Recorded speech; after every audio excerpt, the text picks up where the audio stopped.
FTP நேயர்களுக்கு வணக்கம். இன்று நம்முடன் ஐயா ரவீந்திரன் சார் இணைஞ்சிருக்கார். வணக்கம் சார். வணக்கம் சார்.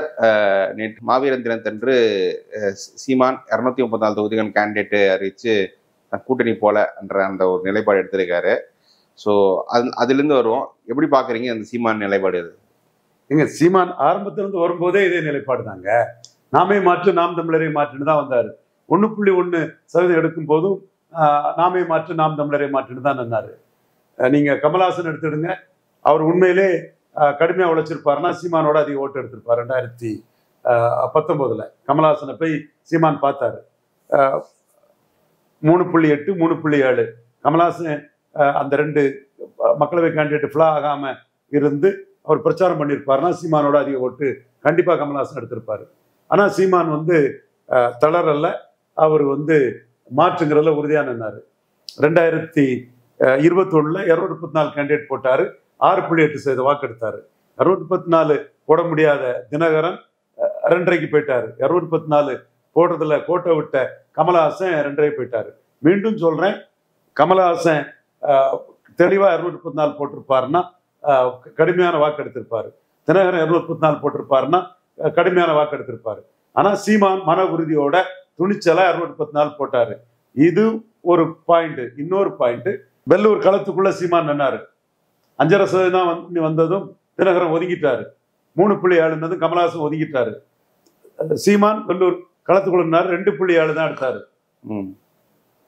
விக்கிரவாண்டி அன்னைக்கு களத்துக்குள்ள நின்னாரு. கௌதமன் திரைக்கலைஞர், அவரை விட ஒரு முதலியார் கேண்டிடேட்டை போட்டு சீமான் 1.5% ஓட்டு தான் எடுத்தாரு. இவர் 1/2% ஓட்டு எடுத்தாரு. நாங்குநேரி ஹரிநாடார் விட சீமான் குறைவா ஓட்டு எடுத்தார். ஊடகங்கள்லாம் கிண்டல் பண்ணிச்சு. ஆனா சீமான் களத்துக்குள்ள நின்னனால்தான் 6.8 வந்தது. இத நான் ஆதாரத்தோட கடந்த காலத்துல நடந்த சம்பவத்தை மையமா வச்சு, இப்ப 2021 பிறகு நடந்த சம்பவத்தை வச்சு ஜேபிசி சிறுராம சேலஞ்ச் பண்றேன். உட்காரவும் பேசிருங்க, 1 to 1 பேச தயாரா இருக்கிறேன். ரங்கராஜ் பாண்டே சேலஞ்ச் பண்றேன், பேச தயாரா இருக்கிறேன்.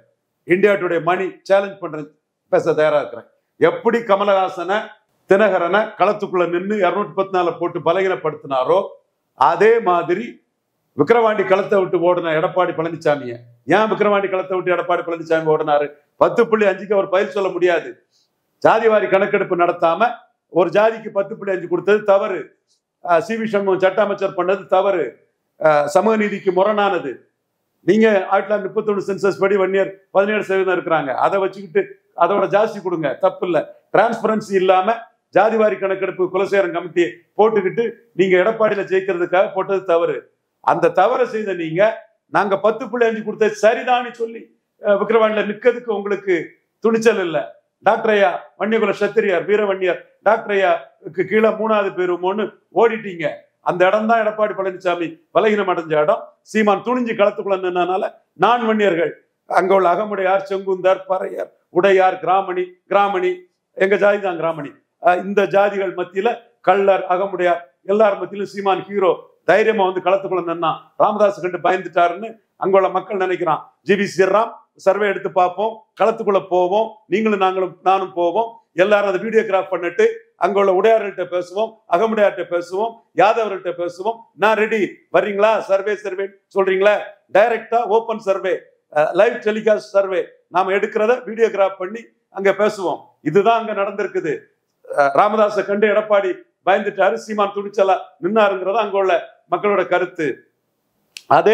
அதே தன்மையில ஈரோடு கிழக்கு எப்படி ஆர்கே நகர்ல டாக்டர் தமிழிசைய காலி பண்ணுங்கிறதுக்காக பொன்னாரு, இலகணி செஞ்சு, கச்ராஜா எல்லாரும் சேர்ந்து சபடேஜ் பண்ணாங்களோ, அண்டர் கட் பண்ணாங்களோ, அதே வேலையை ஈரோடு கிழக்குல அண்ணாமலைக்கு எதிராக பண்ணாங்க. அண்ணாமலை நீக்கத்துக்கு இல்ல, அண்ணாமலை ஈரோடு கிழக்குல நிற்காததிலே என்டிஏ பலகீனம் ஆயிட்டு. நான் லாஜிக்கலா கேட்கிறேன். ரங்கராஜ் பாண்டே இதை பற்றி பேசுங்க. லாஜிக்கலா கேட்கிறேன். என்டிஏ விக்கிரவாண்டில நின்னா இல்லையா? எங்க டாக்டர் ஐயா 29% வாக்கு எடுத்தாரா இல்லையா? அந்த என்டிஏ ஏன் ஈரோடு கிழக்குல நிக்கல? ஏன் வாசனை நம்பியா நிக்கல? சரி, வாசனை நம்பி நிக்க முடியல, பாஜகவை நம்பி தாமரை நின்று இருக்கணும் இல்லையா? அந்த இடம் தான் சீமான் எழும்புறாரு. ஏன் ஈரோடு கிழக்குல எடப்பாடி பழனிசாமி நிக்கல? செந்தில் பாலாஜி இந்த இதெல்லாம் ஓடிட்டு இருக்குதெல்லாம் மந்திரி பதவி எல்லாம் இழந்து நிற்கிறாள். அவர் மிகப்பெரிய ஆர்கனைசர், தமிழ்நாட்டிலே நம்பர் 1 ஆர்கனைசர். குறி வச்சு எடப்பாடி பழனிசாமியை டெபாசிட் இழக்க வைப்பாரு.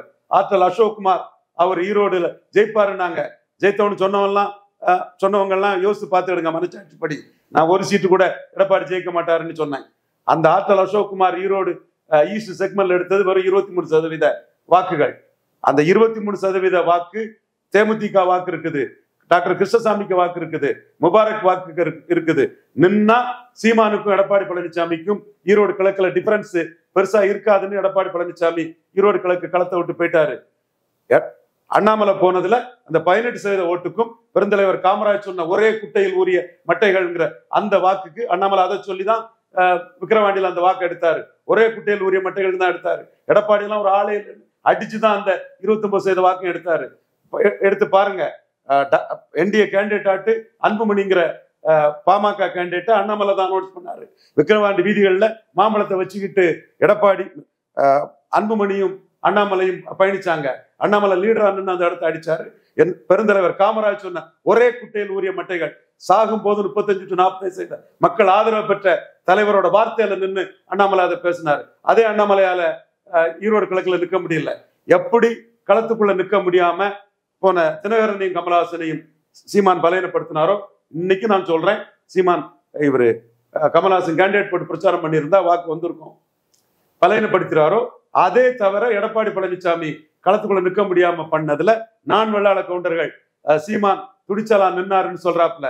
யார் வேணாலும் சர்வேக்கு வா, நானும் வாரேன், கேட்போம் என்ன சொல்றாங்கிறத வெளிப்பட தன்மையோட அந்த சர்வே வெளிவரட்டு, நான் ரெடியா இருக்கிறேன். கடந்த காலத்துல நடந்ததை வச்சு இன்னைக்கு சொல்றேன். நான் நாளைக்கு ப்ரெடிக்ட் பண்றதுல மாறுபடலாம், நடந்த விஷயத்துல யாரும் மாறுபட்டு பேச முடியாது, அதுல திட்டி திரிச்சு யாரும் பேச முடியாது. நான் ஏன் இன்னைக்கு நிமிர்ந்து நின்று பேசுறோம்னா நான் சொல்றதுல 10 கெட்டு சரியா வந்துட்டு இருக்குது. 2024 நான் சொன்னதையும் சவுக்கு சங்கர் சொன்னதையும் ரங்கராஜ் பாண்டே சொன்னதும் JVC சிர்ராம் சொன்னதையும் தென் இவரு இந்தியா டுடே மணி சொன்னதையும் எடுத்து போட்டு பாருங்க. அறிவார்ந்த தமிழ் செவு மக்கள் சும்மா ஐடிவிங்காரன் சொன்னா நான் சொல்லிட்டு பின்னோட்டை விட்டுட்டு தெரியக்கூடாது. தெளிவா நான் சொன்னதை இன்னைக்கே சொல்றேன். 35 சீட்டு திமுக அணி வரும்னு சொன்னேன். 48% MK ஸ்டாலின் தலைமையிலான அணிக்கு வரும்னு சொன்னேன். தென் மாவட்டத்தில் 3 தொகுதியிலையும் நாடார் தொகுதியிலையும் எடப்பாடி பழனிசாமி டெபாசிட் இழக்க வைப்போம்னு சொன்னேன், வச்சோம். அதே மாதிரி 4 தொகுதியில ஃபைட் இருக்குன்னு சொன்னோம். 4 ஃபைட்டு தான் இருந்தது. நான் எதிர்பார்த்தேன் தர்மபுரி, அது ஜெயிக்கல. அது நான் ப்ரெடிக்ட் பண்ணல, எதிர்பார்த்தேன், ஜெயிக்கல. அண்ணாமலை ஜெயிப்பாருன்னு ஏன் சொல்லலன்னு பட்டிமன்றத்தில் பேசக்கூடிய மணிகண்டன் அந்த சகோதரர் என்கிட்ட கேட்டாரு, எப்பா ஜெயிக்குன்னு நம்பிக்கை இருந்தா தானே எனக்கு சொல்ல முடியும், 2வது வருவாருன்னு. கனிமொழியை நான் காயல்பட்டினம் பிரச்சாரத்துல பார்க்கும்போது உமரி சங்கர் திமுக முக்கிய பிரமுகர், அவங்க சகோதரி எங்க ரிலேட்டிவ் தான், அவருக்கு ஒய்ஃபு பஞ்சாயத்து இதுல முக்கிய பொறுப்புல இருக்காங்க. அவர் அக்கா பிரச்சாரம் பண்ணிட்டு இருக்காங்க, நீங்க அக்கா பார்த்து நிலைமையை சொல்லுங்கன்னு சொல்லும்போது அனிதா ராதாகிருஷ்ணன் உள்ள இருந்தாரு. நான் போய் கனிமொழிகிட்ட பேசும்போது அவங்க கேட்டது அண்ணாமலை ஜெயித்துருவாருன்னு கேட்டேன்னா, ஜெயிக்க மாட்டாரு, 2வது வருவாருன்னு. கனிமொழி அவங்கள பற்றிய ரிப்போர்ட் என்ன சொன்னா, நீங்க 50% ஓட்டு எடுப்பீங்க, உங்களை எழுத்த 3 வருடம் டெபாசிட் இழப்பாங்கன்னு சொல்லிட்டு வந்தேன். நான் வெளிப்படையா தான் அதை சொல்றேன். என்டிஏ 15% வாக்குக்கு மேல எடுப்பான்னு சொன்னேன். சீமான் 8% வாக்கு எடுப்பாருன்னு நான் சொன்னேன். தென் இதை தாண்டி எனக்கு அதிர்ச்சி அளிச்ச விஷயம் என்னன்னா, டாக்டர் ஐயா எடப்பாடி கிட்ட வன்னியர் ஓட்டு இழந்தது எனக்கு அதிர்ச்சி தான். தேமுதிக விஜயகாந்த் சிம்பதியில கொஞ்சம் கணிசமான ஓட்டு வந்துச்சு. இதுதான் நான் சொன்ன பயணி செலுத்தி எடப்பாடி போவாருங்கிறத 19.4 வந்திருக்கிறாரு. ஆனா தந்தி சர்வே என்ன சொன்னான், 30% எடப்பாடி பழனிசாமிக்கு. நாம சொன்னது நியர்பை ட்ரூத்தா, தந்தி சர்வே சொன்ன நியர்பை ட்ரூத்தா. சோ நடந்த விஷயத்துல ரவீந்திரன் துரைசாமி சொன்னதை எவனும் தெற்றி திரிச்சு மோசடித்தனமா பேசக்கூடாது. அது கூடாதுங்கிறதான் எல்லாரோட பேரை சொல்லி போட்டிருக்கிறேன். யாருக்கிட்ட இருந்தாலும் நேருக்கு நேர் இந்த வலைக்காட்சியில எதுல வேணாலும் நான் பேசுறதுக்கு தயாரா இருக்கிறேன். உண்மையோடும் நேர்மையோடும் களத்துல இருந்து மக்கள் இதை சொல்லக்கூடியவன். தப்பா நான் சொன்னது போச்சுன்னா ஒத்துக்கிறேன். எடப்பாடி பழனிசாமியை 2026 தனிமைப்படுத்தி 24 வராத பயணி சோதிக்கலை அனுப்பி 29 மோடி கிட்ட அவரு சரண்டர் ஆகிறதான் கரெக்டா இருக்குங்கிறது என்னோட ஸ்ட்ராட்டஜியா இருந்தது. பல சூழ்நிலையில அது மாறுபட்டு போயிட்டு, அது கூட நான் பேரிட்டிங் பண்றதாட்டு JVC சிர்ராம் அவர் சொன்னதெல்லாம் எடுத்து போடுங்க. சீமானை பயன்படுத்தி எடப்பாடியை சரண்டர் பண்ண வச்சிருக்கிற மோடி கிட்ட. சரண்டர் இல்லைனாலும் காமராஜ் அதுலதான் சொன்னீங்க. அதெல்லாம் எனக்கு கேள்வி. நீங்க வந்து ஈரோடுல வந்து சீமானுக்கு இந்தியா வாக்குலாம் முழுவதும் வந்திருக்கு, போல்டா நின்னாரு, விக்ராந்த் போல்டா சொல்றீங்க. ஆனா இவ்வளோ நடந்தோம். நீங்களே நான் முன்னாடியே சொன்னேன், அண்ணாமலையின் விருப்பமும் அதுவாக தான் இருந்துச்சு. சீமானை முதலமைச்சர் வேட்பாளர் என்டிஏ சொல்லணும்னு சொல்லும்போது பாஜக அதிமுக ப்ரிஃபர் பண்ணியிருக்காங்க. எஸ், ஒரு பெரிய கட்சியில வந்து நாம சொல்றது எல்லாமே நடக்கும்னு சொல்ல முடியாது. நாம சொல்லிதான் ராஜ்புட்டால எதிர்போறக்கூடாதுங்கிறதுக்காக நாம சொல்லிதான் ராஜ்புட்டால எதிர்போறக்கூடாதுங்கிறதுக்காக யூபியில ராஜ்புட் சீஃப் மினிஸ்டரை மோடி கொண்டு வந்தாரு, உத்தரகண்ட்ல கொண்டு வந்தாரு, இமாச்சல்ல கொண்டு வந்தாரு. ஆட்சிக்காரையும் உங்களை பாதிச்சிடக்கூடாது நாம தான் சொன்னோம். ராஜீவ் காந்தியோட பிராமின் டாமினேட்டட் மினிஸ்ட்ரிக்கு எதிராக தேவிலால் வந்து ஆட்சிக்காரியம் உருவாக்குனாரு. ஆகிர், ஜாட், குஜார், குர்மி பிளஸ் முஸ்லீம்னு ராஜீவ் காந்தியை தோக்கடிச்சு காட்டினாரு. அந்த மாதிரி பிராமின் டாமினேட்டட் மோடி மினிஸ்ட்ரிக்கு எதிராக ஒரு வந்துடக்கூடாதுன்னு நாம அலர்ட் பண்ணும்போது தான் 3 ராஜ்புட்டை போட்டார். ராஜ்புட்டை தான் போடுவாருன்னு சுந்தர்ராய் சோழன் என் நண்பர் மயிலாடுதுறையை சேர்ந்தவர் அவர்கிட்ட நம்ம சொன்னா இன்னைக்கும் அது தெளிவாகவே இருக்குது. ராஜ்புட்டை தான் போட்டாங்கன்னு சொன்னா ஆட்சிக்காரமுக்கு ஒரு ராஜ்புட் தலைமையில மோடிக்கு ஒரு எதிர்ப்பு வந்துடக்கூடாதுங்கிறதுக்காக பிராமின் டாமினேட்டட் மினிஸ்ட்ரியை ஆன்டி பிராமினா இல்ல ப்ரோ ஜாட்டாட்டு ப்ரோ ஆகிராட் பண்ண மாதிரி ஆயிடக்கூடாதுன்னு மோடிட்ட நம்ம சொன்னதை மோடி எடுத்துக்கிட்டாரு. ஒரு காமராஜர் 2 பிரைம் மினிஸ்டரை கமாண்ட் பண்ணக்கூடிய அளவுக்கு ஒரு ஹயஸ்தா ஒரு பிராமின், அப்பர் காஸ்ட் பிராமின் இந்திரா காந்தியே ஒரு டம்மியா தான் இருந்தாங்க, கோஞ்சி குறியா மரப்பாட்சி பொம்மையா தான் காமராஜ் கமாண்ட் பண்ணக்கூடிய லெவல்ல இருந்தாங்க. இதெல்லாம் தமிழக வரலாற்றுல வலதுசாரி மறைக்கிறான், இடதுசாரி மறைக்கிறான், அத்தனை வயல மறைக்கிறான். நான் ஓங்கி நிமிந்து சொல்றேன், வலதுசாரியும் அப்படிதான் இருக்கான், இடதுசாரியும் அப்படிதான் இருக்கிறான். நான் ஓங்கி நிமிந்து இந்த கருத்துக்களை சொல்றேன். அந்த மாதிரி மோடிக்கு வந்துடக்கூடாதுன்னு குஜராத்ல வரக்கூடாது நம்ம சொன்ன போதுதான் அவர் போலி சத்ரியாச நம்ம முத்திரைகளை இது பண்ணி அந்த இது பண்ணாரு.